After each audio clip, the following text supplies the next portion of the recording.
তো hello guys, আমরা একটা বিদিকিচ্ছির একটা ব্লগ নিয়ে চলে আসলাম, বাজে ব্লগ। তো আমি শান্তিপুর থেকে আমরা শিয়ালদা যাবো ভেবেছিলাম। তা যাই হোক, আমার ওয়াইফ রানাঘাট থেকে উঠেছে, আর আমি যাচ্ছি শান্তিপুর থেকে। যেহেতু আমার বউকে ওয়াইফকে টিটি ধরেছিল, তা যাই হোক এখন শান্তিপুর স্টেশন থেকে আমি বেরোচ্ছি। তা বেরিয়ে আমারই ভুল যে 8:35 বলেছি যে শান্তিপুর থেকে ছাড়বে, এটা আমি বলতে ভুলে গেছি। তা দেখতেই পাচ্ছ আমরা শান্তিপুর থেকে এখন ট্রেনে উঠে রওনা দিলাম আমি। তা আমিও ভেবেছি ও একটু বোকামি কাজ করেছে, ঠিক আছে। যেহেতু আমাদের কাছে প্ল্যাটফর্ম টিকিট ছিল, তারপর আমাদের নিজস্ব টাকা টাকা দিয়ে কাটা টিকিট ছিল, মানে আমি এবার রানাঘাটে নিয়ে বললাম, রানাঘাটে নেবে একদম। দেখতে পাচ্ছ এই যে আমাদের টিকিট, আমরা দমদম পর্যন্ত আসা যাওয়ার টিকিট কেটেছিলাম, রিটার্ন টিকিট। এটা কাটার পর তাও এই ফাইনটা আমার ওয়াইফকে দিল, বললো তোমার হাতে টিকিট নেই, জোর জবরদস্তি সব বাইকে ওটা এমনই ক্লেম করছে। আমি রানাঘাট থেকে রাগ করে চলে গেলাম ওকে রানাঘাট থেকে বেরিয়ে আসলাম, বেরিয়ে এসে একদম ডাইরেক্ট কলকাতা গেলাম। কলকাতা থেকে শপিং করে আমরা আসলাম। এসে মনে করলাম আবার তখনই মনে করেছিলাম কেস করবো ওই টিটিগুলোর নামে। একটা মেয়ে ছিল, মহিলা ছিল, আর ইয়ে ছিল। আমি আরপিএফের কাছে মনে করলাম যাবো, এবং যদি ওখানে কাজ না হয় রানাঘাট জিআরপিতে যাবো। যদি এখানেও কাজ না হয়, দেখো এখানেই সব ঘটনা ঘটছে রানাঘাটে। তোমরা গাইস শুধু তোমরা কি কেস আমি এদের সাথে নিয়েছি, তোমরা দেখো। সেকেন্ড ইয়ারের ছাত্রী আমি। গত 2রা জানুয়ারি 2019 বুধবার দিন আমার দুই বান্ধবী কোয়েল সাধুকা এবং অরিনা চক্রবর্তীর সঙ্গে কল্যাণী স্টেশন থেকে ফিরছিলাম। আমাদের 3 জনেরই বাড়ি বাতকুল্লা, কিন্তু আমরা কোনো ডাইরেক্ট কৃষ্ণনগর লোকাল না পেয়ে আমরা প্রথমে শান্তিপুর লোকাল এসে রানাঘাট নামি। সেই সময় রানাঘাট নামলে আমাদের এক পুরুষ টিকিট পরীক্ষক আমাদের কাছে টিকিট চান, এবং টিকিটটি কোয়েলের কাছে ছিল এবং আমি আর অরিনা পেছনেই ছিলাম। এবং যেহেতু সেই সময় ট্রেন থেকে অনেক লোকই নামে, ভিড় ছিল স্টেশনে একটু, তো কোয়েল একটু এগিয়ে যায় এবং আমরা দুজনে একটু পিছিয়ে পড়ি।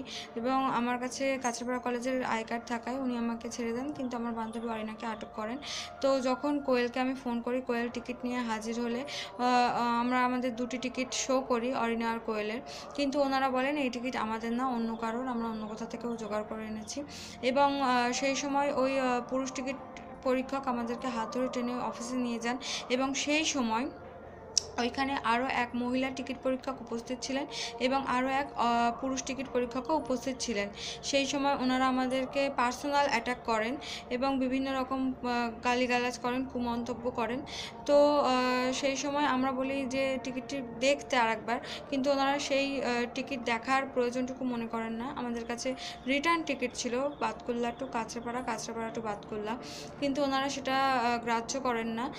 উপরন্তু আমাদেরকে, আমার বান্ধবী কোয়েলকে ধাক্কা মেরে বের করে দেয় অফিস থেকে এবং আমাকে আর অরিনাকে ভেতরে রাখে। কিন্তু তারপর যখন ওই আমাদের কোয়েলকে বের করে দেয়, তখন কিছু লোকজন আসে ওখানে এবং আমিও বেরিয়ে পড়ি ওখান থেকে। এবং একজন আমাকে বলে ভিডিও করার জন্য বিষয়টি। আমি অফিসের বাইরে থেকে কিছুটা ভিডিও করার চেষ্টা করি, কিন্তু সেই মহিলা টিকিট পরীক্ষক উনি বাইরে বেরিয়ে আসেন এবং আমার ফোনটি ফেলে দিয়ে ভেঙে দেন। তো মানে এটা আমি জানাতে চাই সকলকে যে ওনারা ওই টিটিগুলি, ওই মহিলা টিকিট পরীক্ষক বা ওই পুরুষ টিকিট পরীক্ষকগণ শুধু যে আমাদের সাথে এরকম হেনস্থা করেছেন তা নয়, ওনারা অনেকের সাথে এরকম করে থাকেন। বৈধ টিকিট থাকা সত্ত্বেও ওনারা এরকম করে থাকেন অনেকের সাথেই। তো আমরা চাই এর একটা প্রতিবাদ হোক, আর এর একটা প্রতিকার হোক, অবশ্যই প্রতিকার হোক। আর আমাদের যখন পরের দিন আমরা যাই আমাদের গার্জিয়ান নিয়ে লিখিত অভিযোগ জানাতে আরপিএফ থানায়, তখন ওরা বলেন যে ঠিক আছে আমরা অভিযোগ নেব, কিন্তু আগে তোমাদের কেসটা শুনি কি। তো আমরা যখন বলি আমাদের কেসের বিবরণ, তখন ওনারা শুনে 3-4 ঘন্টা প্রায় আমাদেরকে বসিয়ে রাখেন এবং আমাদেরকে কনভিন্স করার চেষ্টা করেন যাতে আমরা টাকা নিয়ে ব্যাপারটা মিটিয়ে দিই। আমার ফোন সারানোর টাকা নিয়ে মেটানোর কথা বলেন একজন টিটি। তো উনি বলেন যে আমি তোমার দায়িত্ব নিয়ে ফোন সারিয়ে দেবো, কিন্তু কেস করো না। কিন্তু ওখানে শেষমেশ কোনো কেস নেওয়া হয়নি। তারপর আমরা যখন জিআরপি থানায় যাই, সেখানে গিয়ে স্যার আমাদের এফআইআর দায়ের করেন এবং আমরা এফআইআর করি। তো পরের দিনও আমাদের রীতিমতো 3 তারিখ, পরের দিনও আমাদের রীতিমতো হেনস্থা হতে হয়েছে। আমরা সেদিনকে 12:20 ট্রেন বাতকুল্লা থেকে, সেই ট্রেনে যাই এবং ফিরে আসি ওখান থেকে মোটামুটি 7:30 নাগাদের 12 বগি ট্রেনে। তো আমাদের সেদিনটা সারাদিনই স্টেশনে কেটেছে। তো কিন্তু আমরা আরপিএফ থেকে কোনো হেল্প তো পাইনি, উপরন্তু ওনারা আমাদের কোনো অভিযোগ না নিয়ে আমাদেরকে মিসগাইড করেন। এবং এসএস অফিসে আমরা যখন কমপ্লেন বুক চাইতে যাই, কমপ্লেন বুকও আমরা পাই না। এসএস অফিসারের কোনো আমরা আমরা কোনো আগ্রহই দেখিনি আমাদের সাথে কথা বলার বা কিছু। তো মানে আমরা চাই এর একটা প্রতিকার হোক। আর তাই আমরা এই নিউজ পেজের মাধ্যমে আপনাদের সবাইকে জানাতে চাইছি, আপনারা পাশে থাকবেন। যদি মনে হয় আমরা সঠিক পথে চলছি, প্লিজ আপনারা পাশে থাকবেন। ধন্যবাদ। হাই, সবাইকে প্রথমেই বলি আমি রানাঘাট স্টেশনে আসি।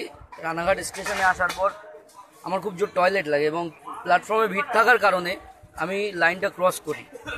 লাইনটা নিচে থেকে ক্রস করলে আমাকে জিআরপি ধরে, যেহেতু আমি বিষয়টা জানতাম না। জিআরপি আমাকে ধরে থানাতে নিয়ে যায়। থানাতে নিয়ে গেলে আমাকে সেখানে ফাইন করা হয়। আমাকে বললো হয় জেলে যেতে হবে, না হলে ফাইন দিতে হবে। তো আমরা দুজন ছিলাম, আমরা দুজনে মিলে 740 টাকা ফাইন দেওয়ার পর আমি যখন রিসিপ্টটা চাই তখন আমাকে বলা হয় জেলে ঢোক, তোর কোনো রিসিভ হবে না, তোকে আমি জেলের মধ্যে ঢোকাবো, রিসিভ হবে না। সঞ্চিবাবু বলে অরেঞ্জ কালার লোক, অরেঞ্জ কালার টি শার্ট পরা একটা বেটে করে লোক, সে আমাকে শেষে ঘাট ধাক্কা দিয়ে জেলের মধ্যে ঢোকানোর চেষ্টা করে। আমার সঙ্গে থাকা আমার বন্ধুটা ওকে মানে ক্ষমা চেয়ে কোনো মতে ফিরে আসে। রিসিপ্ট চেয়েছি বলে আমাকে সেখান থেকে আবার জেলে পাঠানো হচ্ছে, আমার জামিনের টাকা নেবে না। এটা কি ধরনের কথাবার্তা? আমরা কোন দেশে বাস করছি যে কত বড় বড় ক্রাইমের কোনো সে নেই? একটা ভুলবশত আমি লাইন ক্রস করেছি, আমাকে একটা ভুলবশত আমাকে সেখানে বুঝিয়ে বলতে পারতো, আমাকে সেখানে ভালোভাবে বোঝাতে পারতো যে এটা করিস না, এগুলো অন্যায়। আমি তখন খুব জোর আমার টয়লেট পেয়েছিল, আমি সহ্য করতে পারছিলাম না বলে জাস্ট সেই বাড়ি থেকে গুমা থেকে প্ল্যাটফর্মে রানাঘাট পর্যন্ত এসেছি। আর তার প্রচণ্ড পরিমাণ কষ্টের মধ্যে আমি এখানে নেমে আমি যখন জাস্ট লাইনটা ক্রস করেছি আমাকে ধরে হেনস্থা করা হয়েছে। অতঃপর আমি টাকাটা মেটানোর পরে আমাকে কেন রিসিপ্ট দেবেন? আমি রিসিপ্ট চাও আমাকে ঘাট ধাক্কা দেয়। সবার কাছে আবেদন, প্লিজ এই লাইভটা বেশি বেশি করে শেয়ার করো। এটা রানাঘাট স্টেশন, রানাঘাটের প্ল্যাটফর্মের উপর যে থানা, সেই থানাতে আমাকে এইভাবে হেনস্থা করা হয়েছে। লজ্জা করে এই দেশে বাস করি। একটা ছোট ভুল, আমি জামিন দিচ্ছি আর আমাকে ওরা কোনো রিসিপ্ট দেয়নি। রিসিপ্ট চাওয়ায় আমাকে ঘাট ধাক্কা দিয়েছে। জামিনের টাকা কোথায়? ফাইনের টাকা দিলে কোথায় রিসিপ্ট দেয় না? কোন অফিসে রিসিপ্ট দেয় না? মানে আমি এটা জানতে চাই আপনাদের কাছে। আমার এই লাইভটাকে বেশি বেশি করে শেয়ার করো, বেশি বেশি করে কমেন্ট করো, যাতে সবাই দেখে আমাদের ভারতবর্ষের অবস্থা, পশ্চিমবঙ্গ রেলের অবস্থা। আরেকটা আমার সামনে আরেকজন ঢুকলো, তার হাতে টিকিট আছে, সবকিছু আছে, তাকে কোনো একটা অপরাধে ধরে একটা পুলিশ আরেকটা পুলিশকে চোখ মেরে বলছে এটাকে কেস দিতে হবে। টাকা ছাড়ার ধান্দা।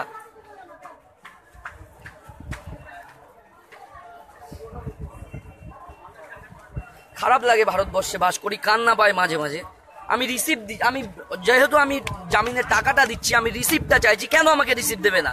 তার বদলে আমাকে ঘাট ধাক্কা দিয়ে ওখান থেকে বলছে ভিতরে চল, লকাবে চল, তোর নেবো না, তুই বেশি কথা বলিস। এখন আমি দাঁড়িয়ে আছি রানাঘাট জংশনে, আর এই যে থানা, এখানে আমাকে আটকানো হয়েছিল। আমি ওর ভিতর মোবাইলটা ইউজ করতে পারিনি, নাহলে ওখানেই যে ব্যবহারটা করছিলাম আমি ওখানে লাইভ করতাম। অনেকে ছিল বলে আমি লাইভে আসতে পারিনি। তো আমি আমি টাকা দেওয়ার সত্ত্বেও আমাকে রিসিপ্ট দেয়নি। বারবার আমাকে যখন রিসিপ্টটা চেয়েছি আমাকে আবার ভিতরে ঢোকার হুমকি দিয়েছে। প্লিজ এই লাইভটা সবাই শেয়ার করো, সবাই জানুক আমাদের দেশের অবস্থা। আর এইরকমভাবে মানুষকে হেনস্থা করে, যেখানে ধর্ষণের পর ধর্ষণ হয়ে যায়, কোনো বিচার পাওয়া যায় না, যেখানে চুরি ডাকাতি খুন খারাপি সব কিছু হয়, সামান্য একটা লাইন পারাপার হওয়া নিয়ে আমি ফাইন দিয়েছি, আমি আমার অন্যায়টা স্বীকার করেছি, তার সত্ত্বেও আমাকে টাকা দিতে হয়েছে। টাকা দিয়েছি কিন্তু আমাকে রিসিপ্ট দেয়নি। 370 টাকা করে 740 টাকা আমার কাছ থেকে গুনে নিয়েছে। গুনে নেওয়ার পর আমি যখন রিসিপ্ট চেয়েছি আমাকে ঘাট ধাক্কা দিয়েছে। সঞ্চিবাবু, অরেঞ্জ কালার লোকটা, অরেঞ্জ কালার টি শার্ট পরে, একটু বেটে করে, ফর্সা করে, গোপ আছে মুখে, ওখানে ছিল। নামটা আর ঠিক মনে করতে পারছি না, যত সম্ভব সঞ্চিবাবু ওনারা ডাকছিলেন। তীব্র প্রতিবাদ জানাই। এই আমার মতো কতজন এখানে ধরে ধরে তাদেরকে হেনস্থা করেছে।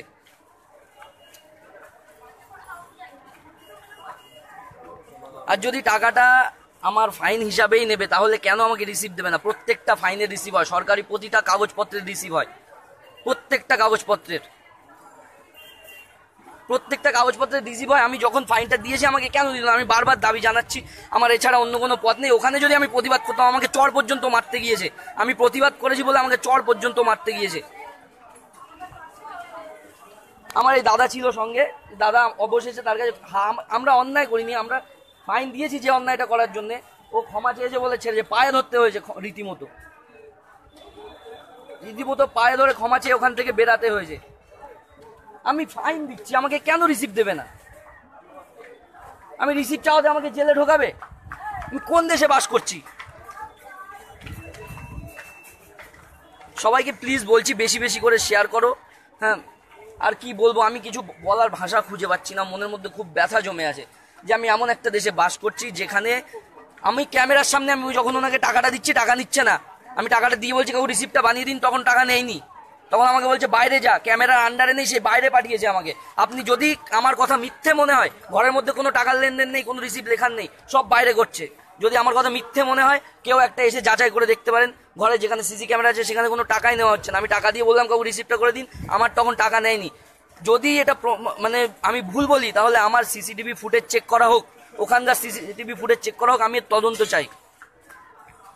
আমি ওখানে একবার টাকা দিয়ে আমি বলেছিলাম কাকু যে আমরা ভুলটা করে ফেলেছি, একটু কনসেশন করুন আর বিলটা বানিয়ে দিন। আমি এটা তো ছোটোখাটো ভুল বুঝে করে ফেলেছি, আমি জানতাম না। প্রচণ্ড টয়লেট পেয়েছিল, আমার সহ্য করতে পারছিলাম না। আর ওখানে লাইনে তখন রানাঘাট লোকাল, মনগা রানাঘাট থেকে প্রচুর লোক নেমেছে, এগিয়ে আসতে পারছিলাম না, যার কারণে আমি ওখান থেকে ক্রস করি লাইনটা। তার বদলে এইভাবে হেনস্থা করা হয়েছে আমাকে।